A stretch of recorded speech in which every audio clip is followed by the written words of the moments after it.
My absolutely brilliant Dutch colleague José van Dijk makes a really beautiful point about this when she writes about the platform society. And she says, like, the values that should guide our interactions and the role of companies and institutions and people should be public values, right? And in other words, values that are not necessarily mine or yours, but they are part of the community that we both subscribe to and belong to and are part of. And I think that's a really beautiful sentiment.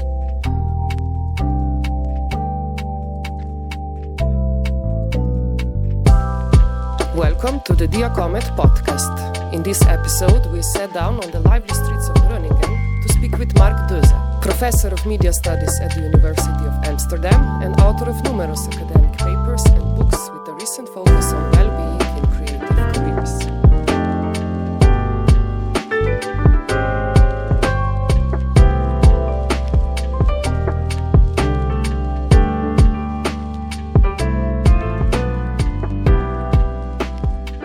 As an academic in media studies, author of several publications, what would you identify as some of the main issues of the media landscape today? Well, since most of my research and my work is about the people who make media professionally, I would say the most important issue for them is discoverability. I mean, the problem of the media landscape today for people who make media isn't so much can we tell stories, because you can tell any kind of story in any way you want. I mean, the digital tools are there. They're increasingly easy to use. With the help of AI, you can come up with almost anything and make it look fantastic. So a lot of great work is being done in journalism, in games, in music, in all the media, film. The problem, however, is how do you get people to discover your stories? And that problem is almost impossible to solve because, of course, in parts, because you're relying almost completely on algorithms and a handful of technology industries that control these algorithms. And it also requires a completely different way of thinking about audiences. I mean, you find that a lot of people who make media still think about media in terms of mass media. We have to get as many people as possible to watch our film, to listen to our music. But strangely, that the economics of the current digital media ecosystem they look much more like community media.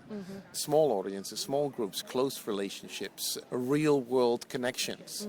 But how do you do that, right? Where do you start? So beyond the typical things that, any media scholar would talk about today, AI, disinformation, fake news, I mean, where do we find truth and all that kind of stuff? To be very honest, I'm not that worried about that because I don't think we've ever had truth, at least not from the perspective of audiences. But given my focus, and I love people who tell stories, how do you get people to find those stories is the key issue. And do you have some solutions? Did you recognize some good examples of how to bring your stories to the right audience? I think look, I'm speaking from the privilege of the ivory tower of academia, right? So what do I know? But I would say to stop thinking about media in terms of mass media, but start thinking about community media and learn the lessons from community media throughout the course of history, which means that, whatever you put out in media also has to have an offline or a real world connection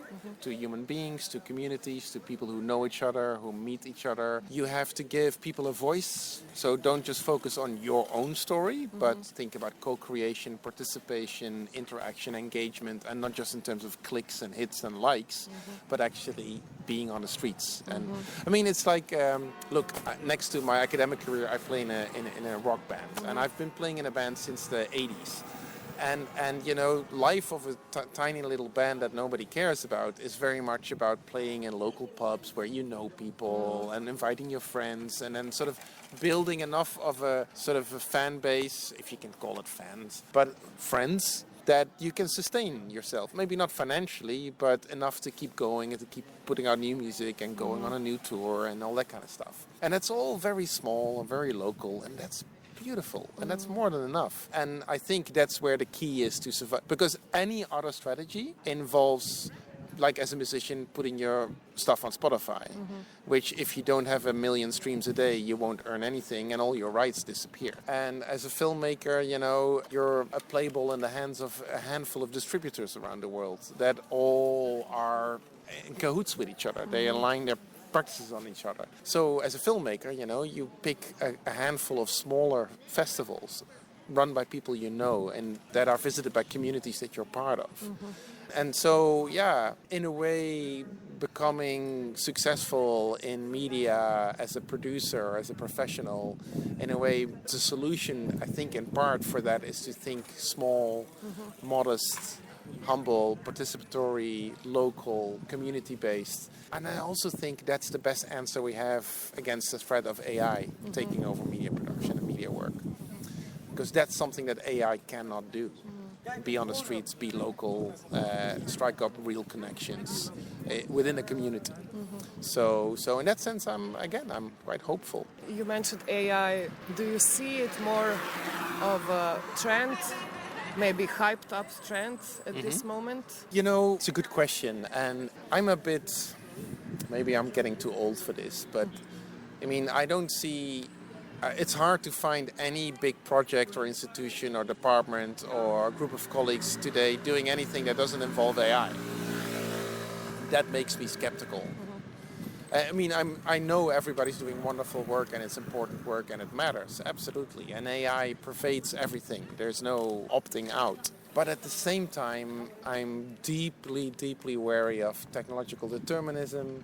I find both the utopian and dystopian perspectives on AI eerily similar to those about social media 20 years ago or about the rise of the World Wide Web 30 years ago and other technologies before that. And it doesn't mean that I don't believe AI has a profound impact. I'm profoundly aware of technomyopia, right? The notion that we tend to overestimate what's happening in the next 5 years and completely underestimate how the world will be different 20, 30 years from now. If I would study AI right now, which I don't, I would study it in those terms. It's like, what can we say about the world 30 years from now?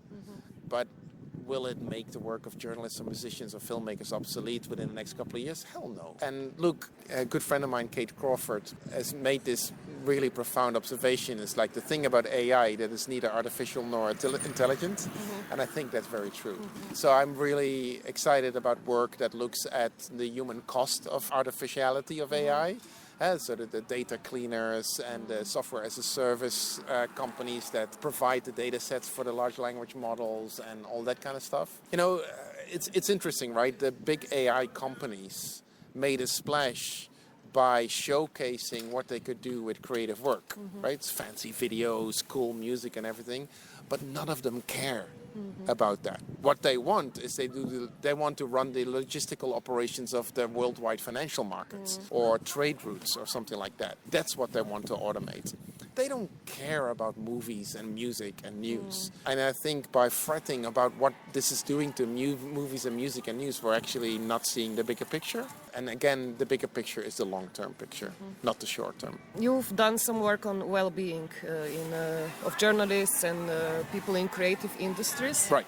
Can you briefly describe for people who are not familiar with your work, what are the main factors contributing to health issues or lack of well-being in these professions? So I found in all these professions sort of a widespread and global sort of mental health crisis. The word crisis not used by me, but by people in these industries. And with the help of colleagues in occupational medicine, we sort of came up with a list of variables that kind of explain why so many people who work in creative careers actually get sick on a job. And it's fairly, you would almost think about it as common sense, but it's what is really important that in most other economic sectors, these variables are the exceptions to the rule, whereas in creative industries, they are the rule. And there's three of them. The one is lack of reciprocity. In other words, people give way more of themselves to the work than the work gives back to them, both in terms of, fair pay or something like that, but also in terms of acknowledgement and recognition.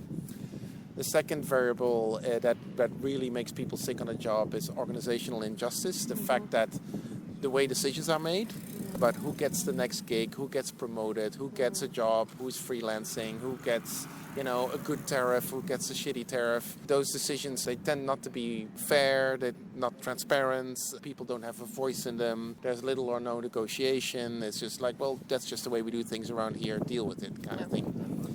And a third element that I found that explains a lot of what's going on is this unique combination between extreme workloads, which in and of itself isn't the problem. In fact, it's often the reason why people want to work in creative careers. The fact that you work under pressure against deadline, you want to get the story done, you want to get the movie out, you want to get the game made, you want to get the performance just right, right?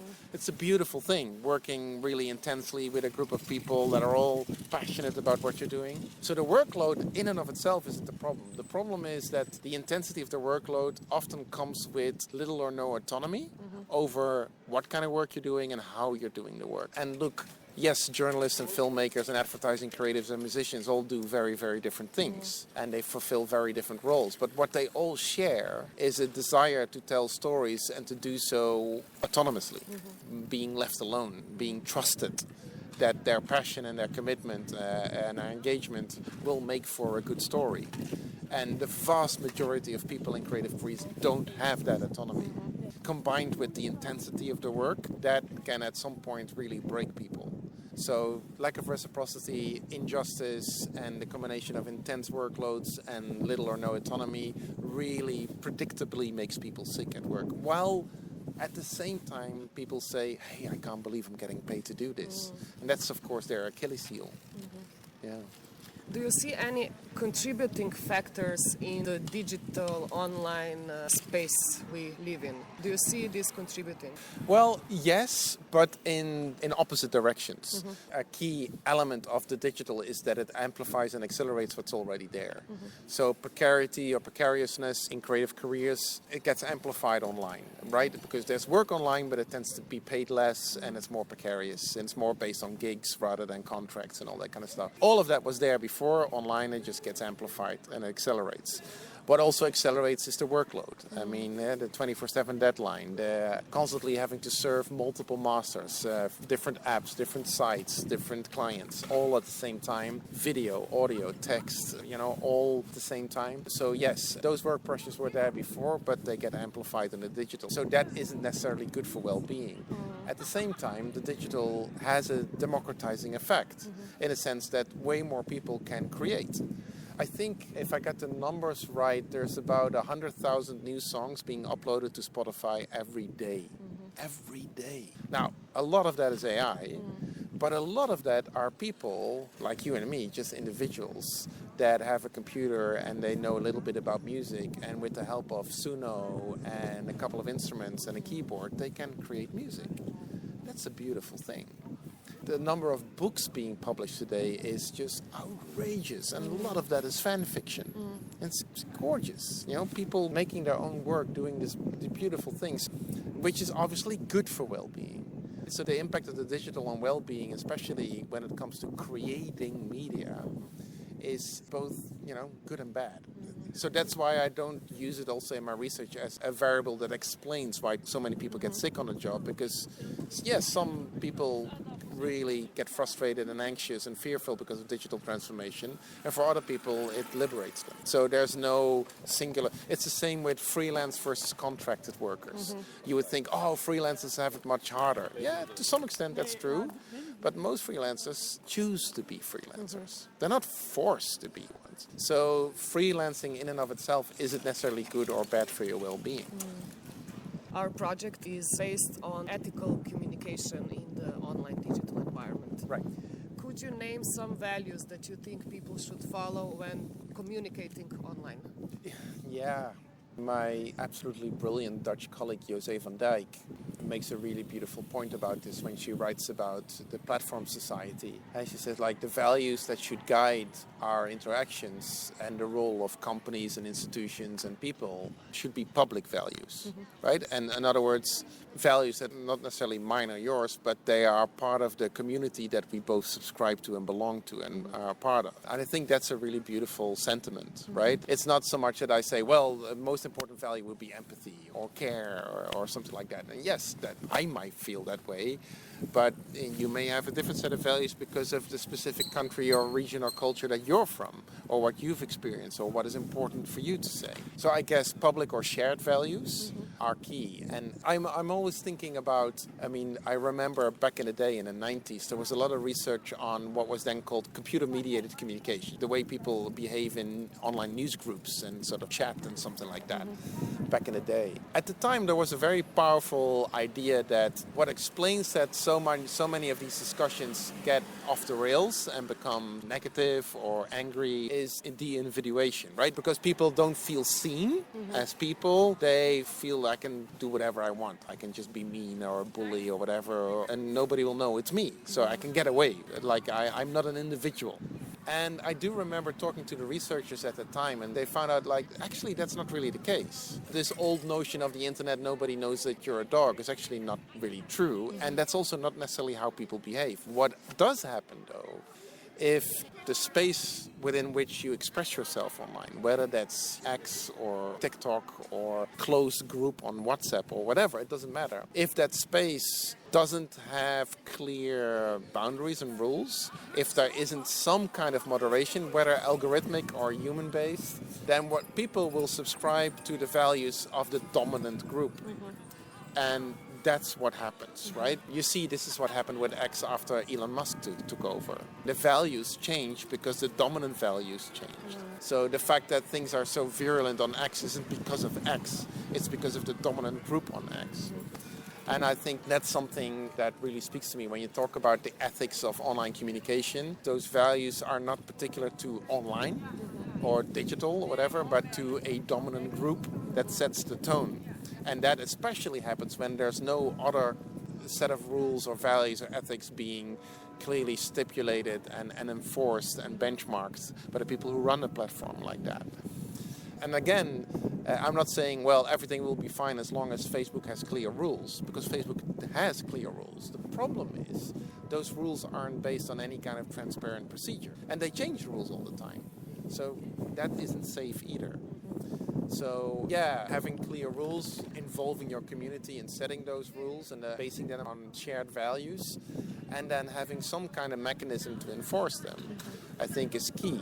And to be mindful of feedback from the community. Hey, this is happening on this platform and in this digital space, and that doesn't feel or isn't safe, right? And I think that's the frustrating part of having so much of online communication taking place within just a handful of platforms owned by a handful of companies.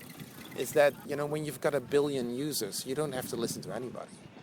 So it's both a great success as well as a great failure, I think, with platforms of that kind of size.